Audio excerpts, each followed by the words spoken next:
विद्यार्थी मित्रों प्रणाम। धोरण 9 सायन्स प्रकरण 14 नैसर्गिक स्त्रोतो एमां मित्रों हवे आगळ जोईए आपणे। आगळ छे आबोहवाना नियंत्रणमां वातावरणनी भूमिका अथवा वातावरणनो फाळो। એટલે કે મિત્રો પૃથ્વીનું જે વાતાવરણ છે, આબોહવા છે, જેમ કે ઉનાળામાં દિવસે સવારે વાતાવરણ થોડું ઠંડુ હોય, દિવસ જેમ આગળ સમય જતો જાય એમ ગરમ વાતાવરણ થતું જાય, બપોરના સમય ખૂબ વધારે ગરમી હોય, સાંજ પડે એટલે ગરમી ઓછી થતી જાય, રાત્રે વાતાવરણ ઠંડુ બની જાય। તો આ બધું સવારે ધીમે ધીમે વાતાવરણના તાપમાનમાં વધારો થવો, બપોર પછી ધીમે ધીમે ઘટાડો થવો, એ ઉપરાંત ઉનાળાની ગરમી પછી ચોમાસું આવે એટલે એમાં વરસાદ પડે, ત્યારબાદ ચોમાસા પછી શિયાળાની ઋતુ આવે। તો આ બધા જે ફેરફારો આબોહવામાં થતા હોય છે મિત્રો, એ બધા ફેરફારો થવાનું કારણ છે વાતાવરણ, પૃથ્વીનું જે વાતાવરણ છે। તો આપણે એ સમજવું છે કે આબોહવાનું નિયંત્રણ જે છે, એટલે કે અચાનક ગરમી વધી જવી, અચાનક ઠંડી વધી જવી, આ બધું અટકાવવામાં જે વાતાવરણ છે કે આબોહવા છે કઈ રીતે વાતાવરણ છે કઈ રીતે મહત્વનો ભાગ ભજવે છે આપણે સમજવું છે। તો આપણે આગળ જોઈ ગયા કે વાતાવરણ છે પૃથ્વીને ચાદર કે કામડાની જેમ ઢાંકવાનું કામ કરે છે। હવા છે ઉષ્માની મંદવાહક છે। મંદવાહક એટલે મિત્રો હવા છે એ ઉષ્માનું ધીમે ધીમે વહન કરે છે, એટલે કે હવાના માધ્યમ દ્વારા ઉષ્માનું વહન થઈ શકે। વાતાવરણ પૃથ્વીના સરેરાશ તાપમાનને દિવસના સમયે અને ત્યાં સુધી સમગ્ર વર્ષમાં લગભગ નિયમિત રાખે છે। વાતાવરણ છે પૃથ્વીનું જે સરેરાશ તાપમાન છે, મેં તમને હમણાં કહ્યું એમ કે સવારે તાપમાન નીચું હોય, ધીમે ધીમે વધતું જાય, પછી ઘટીને સાંજે પાછું નીચું આવે, પણ આ ફેરફાર બહુ એટલો મોટો નથી હોતો, એટલે સરેરાશ તાપમાન છે એ લગભગ નિયત રાખે છે। ફેરફાર થાય છે પણ એ ફેરફાર બહુ નહિવત હોય છે, અને એ ફેરફાર છે એ ટૂંકમાં નહિવત તો ના કહેવાય પણ ખૂબ નાના હોય છે, એટલા મોટા ફેરફારો હોતા નથી। વાતાવરણ દિવસનું તાપમાન અચાનક વધતું અટકાવે છે। મિત્રો સવાર પછી મેં તમને કહ્યું એમ કે સવાર પછી જેમ જેમ સમય જતો જાય એમ તાપમાનમાં વધારો થાય છે। સવારે 8 વાગે તાપમાન 30 સેલ્સિયસ હોય અને 8:30 વાગે સીધું 45 થઈ જાય કે 40 થઈ જાય, એવો અચાનક ફેરફાર થતો નથી, ધીમે ધીમે ફેરફાર થાય છે। અને રાત્રિના સમયમાં ઉષ્માને બહારની તરફ અવકાશમાં જતા દરને ઓછો કરે। દિવસે મિત્રો જ્યારે સૂર્યની ગરમી છે પૃથ્વીની સપાટી પર પડે છે, એ પૃથ્વીની સપાટી પરથી એનું પરાવર્તન થાય અને વાતાવરણમાં જાય, અને વાતાવરણમાં રહેલી હવા છે એ ઉષ્માની મંદવાહક છે, એટલે એ રીતે એ વાતાવરણ ગરમ થાય છે। જ્યારે રાત્રે વાત કરીએ તો રાત્રે વાતાવરણની હવા ગરમ હોય છે, અને જે જમીન છે એ જમીન ઉપર સૂર્યના કિરણો પડતા નથી, એટલે જમીન ઝડપથી ઠંડી થાય છે। તો એ રીતે રાત્રિના સમયમાં જે વાતાવરણ છે એ વાતાવરણમાં રહેલી ઉષ્મા છે કે ગરમી છે એને સંપૂર્ણપણે બહાર જવા દેતું નથી, જેના લીધે રાત્રે એકદમ ઠંડક પણ નથી થઈ જતી। રાત્રે ઠંડક થાય છે પણ સમય લાગે છે, ધીમે ધીમે થાય છે। એનું કારણ એ છે કે વાતાવરણમાં જે સંગ્રહાયેલી ગરમી છે એ ગરમીને કારણે એ ગરમી છે એના અવકાશમાં જતી વાતાવરણ અટકાવે છે। ચંદ્ર વિશે આપણે જોઈએ તો એ સૂર્યથી લગભગ એટલો જ દૂર છે જેટલી પૃથ્વી દૂર છે, તેમ છતાં ચંદ્ર પર વાતાવરણ નથી, જેના કારણે એનું તાપમાન -190 સેલ્સિયસથી 110 સેલ્સિયસ જેટલું રહે છે। એટલે કે લઘુત્તમ અને મહત્તમ તાપમાન વચ્ચે આશરે 300 સેલ્સિયસનો ફરક છે। મિત્રો આપણે પૃથ્વી પરની વાત કરીએ તો પૃથ્વી પર રાત્રિનું તાપમાન 25 સેલ્સિયસ કે 30 સેલ્સિયસ હોય, 25 સેલ્સિયસ હોય, તો દિવસે કદાચ વધીને 40 થઈ જાય કે 42 થાય। તો આ જે ફેરફાર છે મિત્રો માત્ર 15 સેલ્સિયસનો છે। 15 સેલ્સિયસ તાપમાનમાં ફેરફાર થાય છે દિવસ અને રાત્રિના, જ્યારે અહીંયા 300 સેલ્સિયસનો તફાવત છે, અને એનું કારણ એ છે કે ચંદ્ર પર વાતાવરણ નથી, એટલા માટે દિવસ અને રાત્રિના તાપમાનમાં આટલો મોટો ફરક છે, અને એના જ કારણે આપણે એવું કહી શકીએ કે ચંદ્ર પર જીવન શક્ય નથી। હવે મિત્રો એક પ્રવૃત્તિ છે, નીચેનાઓનું તાપમાન નોંધો। પાણી ભરેલું એક બીકરમાં પાણી ભરેલું એનું તાપમાન નોંધવાનું છે। ત્યારબાદ માટી કે રેતી ભરેલું એક બીકર અને એક બંધ શીશી જેમાં થર્મોમીટર લગાડેલું હોય છે, આ ત્રણેયમાં એક થર્મોમીટર રાખવાનું છે। બધાને સૂર્યના પ્રકાશમાં 3 કલાક સુધી રાખો। હવે ત્રણેય વાસણનું તાપમાન માપો। 3 કલાક સૂર્યપ્રકાશમાં રાખ્યા પછી ત્રણેયનું તાપમાન નોંધવાનું છે। તે સમયે છાયણામાં પણ રાખીને તાપમાન નોંધો। હવે ત્યારબાદ આ ત્રણે થોડો સમય માટે છાયણામાં રાખો અને ત્યારબાદ એનું તાપમાન નોંધો। હવે પ્રશ્નના જવાબ આપવાના છે। 1 અને 2 માંથી કોનું તાપમાન વધારે છે? તો મિત્રો પહેલામાં પાણી ભરેલું છે, બીજામાં માટી કે રેતી ભરેલી છે। તો આપણે જોઈશું તો શરૂઆતનું જે તાપમાન હતું એ લગભગ ત્રણેયનું સરખું હતું, પરંતુ 3 કલાક સૂર્યના પ્રકાશમાં રાખીએ એટલે પાણી કરતાં માટી કે રેતી વધુ ઝડપથી ગરમ થાય, એટલે માટી કે રેતીનું તાપમાન વધુ હશે। હવે આના આધારે આપણે તારણ કરી શકીએ કે જમીન કે દરિયો બેમાંથી કોણ સૌથી પહેલું ગરમ થશે? તો દરિયો એટલે પાણી અને જમીન એટલે માટી।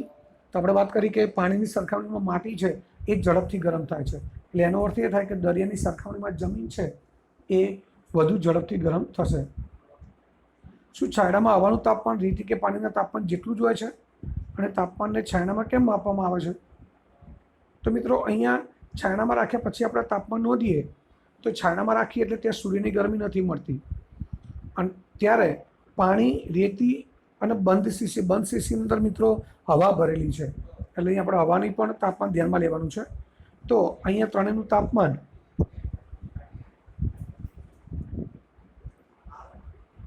છાયડામાં હવાનું તાપમાન રેતી કે પાણીના તાપમાન જેટલું જ હોય છે, તો હવાનું તાપમાન રેતી અને પાણીના તાપમાન જેટલું હશે નહીં, એ બંનેની વચ્ચે હશે। એનું કારણ છે કે છાયડામાં રાખવાથી ત્યાં ઠંડક મળે છે, એટલે ગરમી નથી મળતી, એટલે માટી અને રેતી જેટલી ઝડપથી ગરમ થાય છે એટલી ઝડપથી ઠંડી પણ થાય છે, એટલે છાયડામાં રાખવાથી સૌથી ઓછું તાપમાન માટી કે રેતીનું હશે। ત્યારબાદ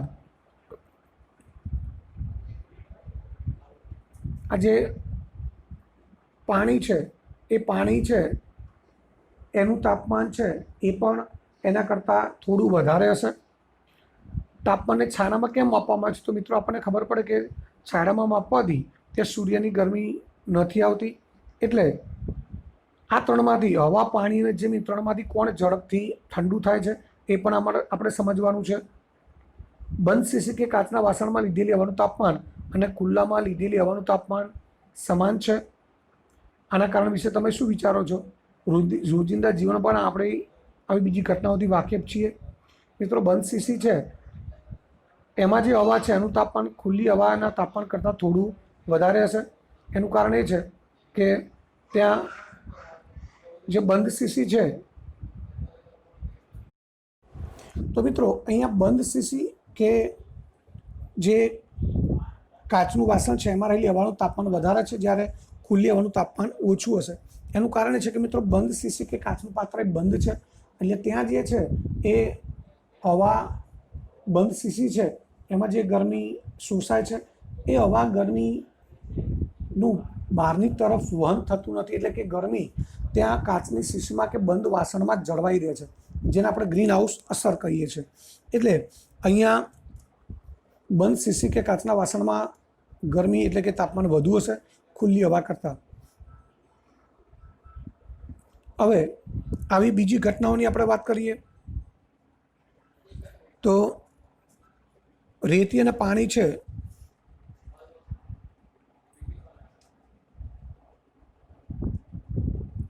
એક સરખા ગરમ થતા નથી, અને એમના ઠંડા થવાના દરમાં શું ફરક છે? તો આપણે વાત કરીએ કે પાણીની સરખામણીમાં રેતી ઝડપથી ઠંડી પણ થાય છે અને ગરમ પણ થાય છે।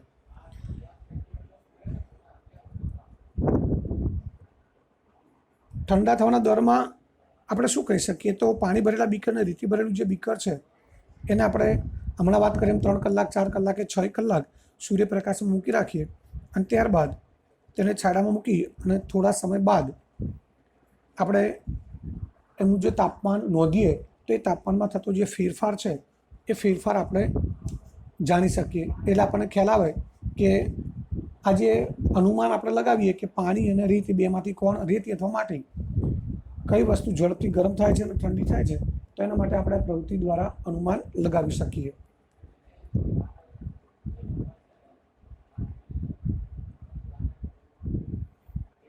તો મિત્રો આ જે ટોપિકની આપણે ચર્ચા કરીએ એના આધારે આપણે કેટલાક મુદ્દાસર પ્રશ્નોના જવાબ જોઈએ।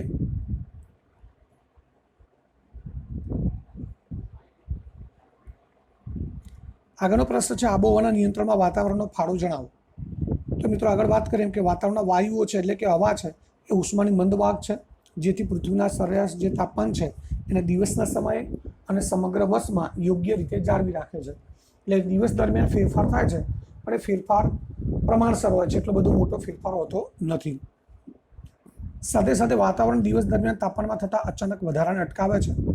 ઉપરાંત રાત્રિ દરમિયાન બાહ્ય વાતાવરણમાં મુક્ત થતી જે ઉષ્મા છે એની ક્રિયાને પણ ધીમી પાડે છે અને એના કારણે તાપમાનમાં અચાનક થતો ઘટાડો અટકાવે છે. એટલે જેમ દિવસ દરમિયાન તાપમાનમાં ધીમે ધીમે વધારો થાય છે, એ જ રીતે રાત્રિ દરમિયાન તાપમાનમાં ઘટાડો પણ ધીમે ધીમે થાય છે.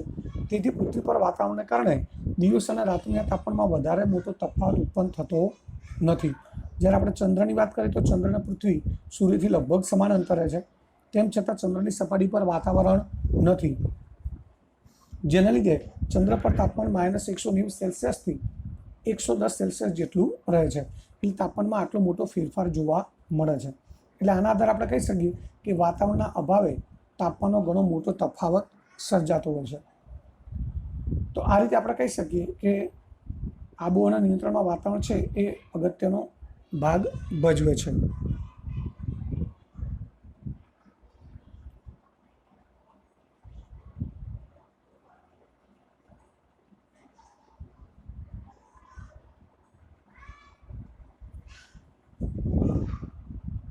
હવે ત્યારબાદ અહીં આપણે વાતાવરણની વાત કરી. હવે હવાની ગતિ, વાતાવરણની અંદર આપણે હવાની વાત કરી, પણ હવે અહીંયા પવન એટલે જેને ગતિમાન હવા કહેવાય, ગતિ કરતી હવા, અથવા તો પવનો કેવી રીતે સર્જાય છે, અથવા તો દિવસ દરમિયાન પવનની દિશા, દરિયાઈ લહેરો જેને જમીની લહેરો કહેવાય, દિવસ દરમિયાન પવનની દિશા કઈ તરફ હોય છે, રાત્રિ દરમિયાન કઈ તરફ હોય છે, બધી આપણે અહીંયા મિત્રો ચર્ચા કરવાની છે. તો સૌથી પહેલાં આપણે દિવસભરની ગરમીની પછી સાંજે વહેતા ઠંડા પવનથી રાહત અનુભવીએ છીએ અને આપણે એટલા ખુશનસીબ છીએ કે ઉનાળાના ગરમ વાતાવરણ પછી ઘણી વખતે વરસાદ પડે છે. તેની પાછળ કયું પરિબળ જવાબદાર છે? જે હવાને કોઈક વાર હવાની લહેર, કોઈક વાર તેજ હવા કે કોઈક વાર તોફાનના સ્વરૂપમાં ગતિ આપે છે. મિત્રો અહીંયા એવો કયું પરિબળ જવાબદાર છે કે જે હવાને કોઈક વાર આપણને ખુશ કરી દે એવી હવાની લહેરો, ઉપરાંત ક્યારેક તેજ હવા, ઝડપથી ફૂંકાતા પવનો, ઉપરાંત કેટલીક વાર મોટી દુર્ઘટના સર્જી શકે એવા તોફાનના સ્વરૂપમાં પણ આપણને ગતિ આપે છે. સાથે સાથે વરસાદ આપણી પાસે એટલે કે પૃથ્વી પર કેવી રીતે આવે છે, આ બધું આપણે સમજવું છે. તો મિત્રો આ બધું થવાનું કારણ છે વાતાવરણમાં હવા ગરમ થવાથી અને પાણીની બાષ્પ બનવાને કારણે.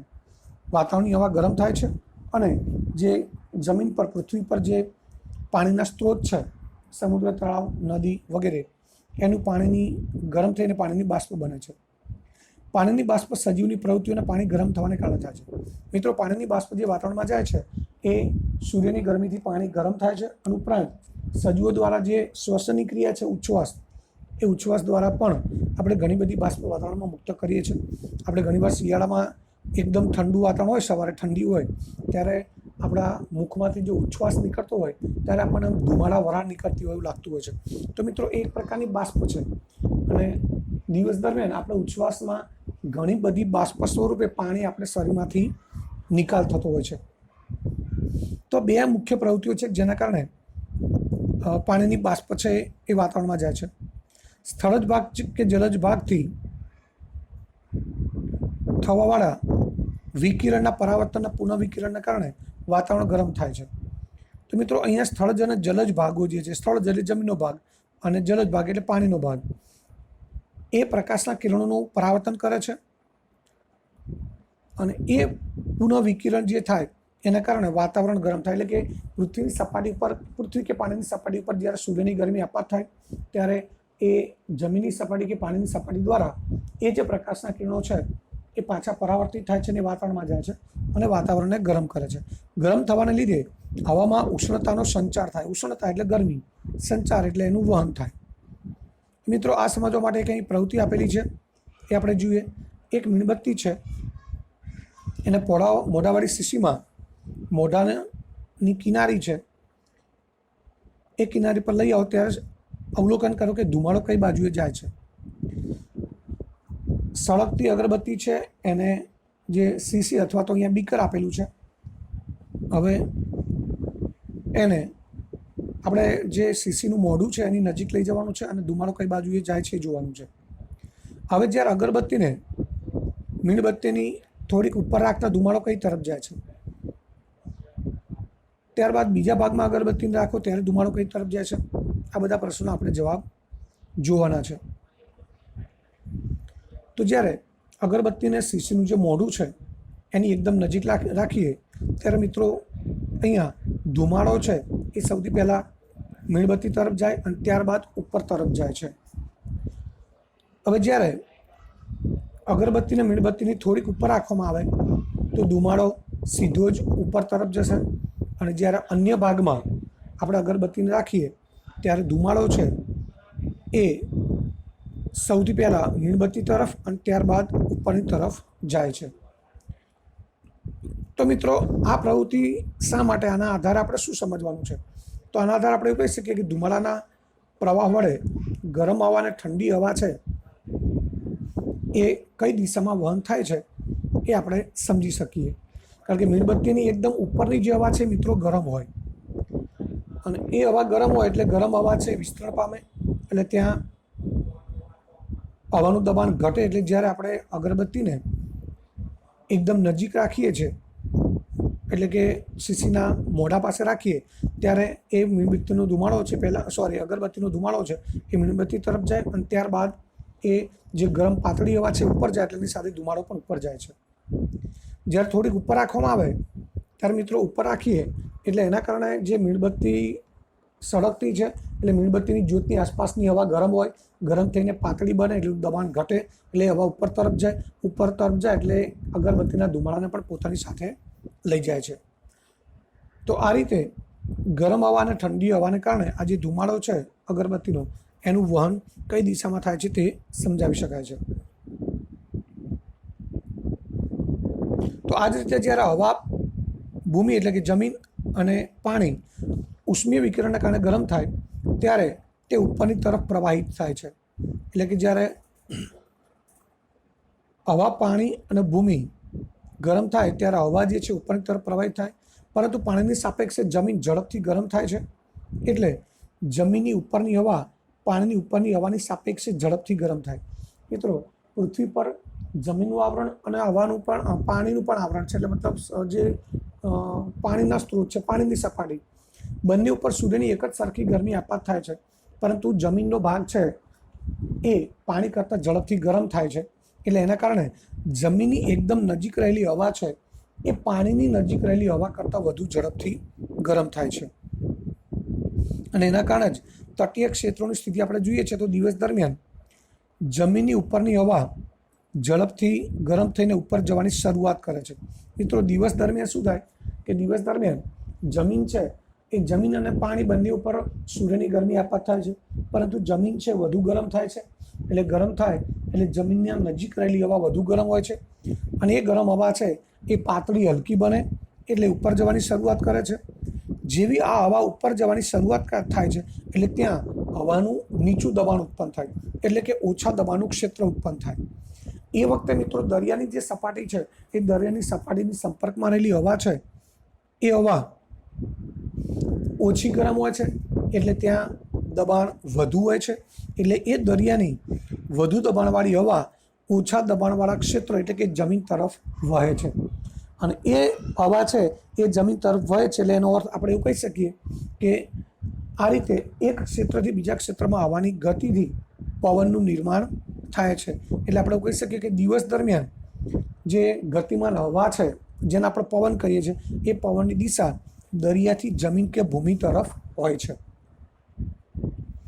રાત્રિના સમયની વાત કરીએ તો રાત્રિના સમયે જમીન અને દરિયો બંને ઠંડા થાય છે, પરંતુ જેમ દિવસ દરમિયાન દરિયાની સરખામણીમાં જમીન ઝડપથી ગરમ થાય છે એમ રાત્રિ દરમિયાન દરિયાના પાણીની સરખામણીમાં જમીન ઝડપથી ઠંડી પણ થાય છે.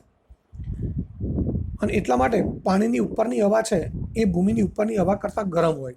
મિત્રો જમીનની હવા છે ઠંડી પડે છે ઝડપથી, એટલે જમીનની હવા ઠંડી હોય જ્યારે પાણીની ઉપરની હવા એટલે કે દરિયાની હવા ગરમ હોય છે.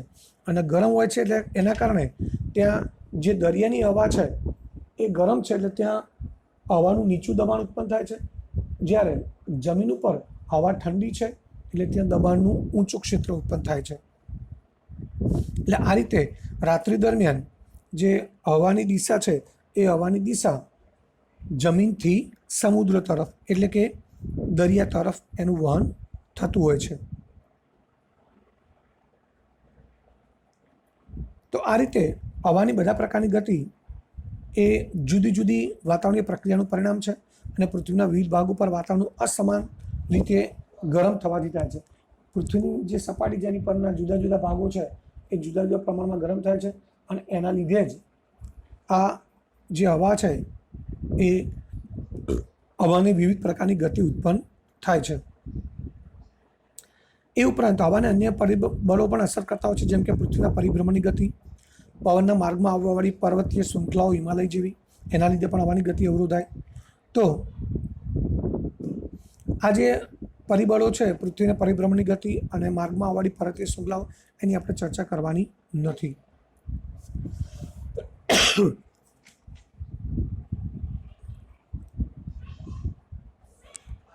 તો હવે આગળ આપણે વાદળ કેવી રીતે બંધાય છે, વરસાદ કેવી રીતે આવે છે એ પછી જોઈશું. એ પહેલાં આ જે દરિયાઈ પવનો અને જમીની લહેરો છે એને આપણે મુદ્દાસર જવાબ દ્વારા સમજી લઈએ.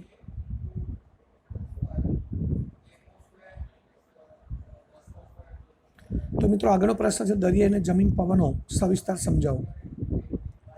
તો ગરમ દિવસ પછી સાંજના સમયે ઠંડી પવનની જે લહેર છે અને ગરમ હવામાન છે અને અમુક દિવસો પછી, જેમ કે ઉનાળાના ગરમ હવામાન પછી અમુક દિવસો પછી વરસાદથી આપણને રાહત મળે છે. આ ઘટનાઓ છે એ બંને ઘટનામાં વાતાવરણના વાયુઓ છે ગરમ થવાથી અને પાણીની વરાળ બનવાની ક્રિયાનું પરિણામ છે. પવનનું સર્જન, તો જ્યારે સૂર્યના કિરણો પૃથ્વીની સપાટી પર પડે છે ત્યારે તેમાંના અમુક કિરણોનું જમીન અને જળાશયો દ્વારા શોષણ થાય. બાકીના મોટા ભાગના જે વિકિરણો છે એનું જમીન અને જળાશયો દ્વારા મિત્રો પરાવર્તન થાય છે. આ પરાવર્તિત વિકિરણો છે એ વાતાવરણમાં જાય એટલે વાતાવરણને નીચેથી ગરમ કરે છે અને ગરમ કરે છે એટલે એ ગરમ હવા છે એ ઉપરની તરફ જાય છે અને એ હવા ગરમ થવાથી હવામાં પવન એટલે કે લહેરોનું નિર્માણ થાય છે. જમીન પાણી કરતાં વધુ ઝડપથી ગરમ થાય છે અને ઝડપથી ઠંડી પણ થાય છે.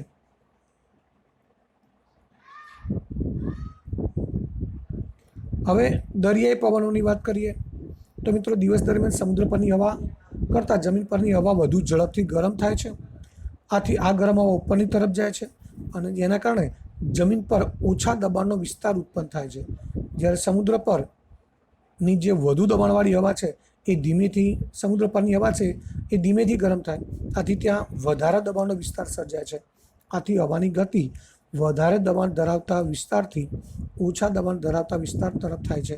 આથી દિવસ દરમિયાન જે દરિયાઈ પવનો છે એની દિશા છે એ સમુદ્રથી જમીન તરફ હોય છે. દિવસ દરમિયાન જે દરિયાઈ પવનો છે એ પવનોની દિશા સમુદ્રથી જમીન તરફ હોય છે. ત્યારબાદ જમીન પરની લહેરો અથવા જમીન પરના પવનો.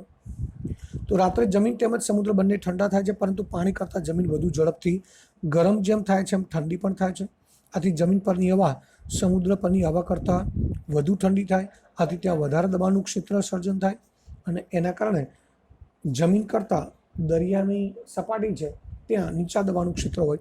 આથી રાત્રિ દરમિયાન જમીનના પવનો છે એની દિશા જમીનથી સમુદ્ર તરફ હોય છે. તો આ રીતે દરિયાઈ પવનો છે દિવસના અને દરિયાઈ પવનો અને જમીનના પવનો. તો દિવસે દરિયાઈ પવનો અને રાત્રે જમીનના પવનો સર્જાય છે. આમ હવાની ગતિ તાપમાન અથવા દબાણના તફાવતને લીધે ઉત્પન્ન થાય છે અને પવન તરીકે અનુભવાય છે. જ્યાં બે જગ્યાઓ વચ્ચે દબાણમાં તફાવત ઉત્પન્ન થાય ત્યાં હવા હંમેશા ઊંચા દબાણવાળા વિસ્તારથી નીચા દબાણવાળા વિસ્તાર તરફ ગતિ કરે છે.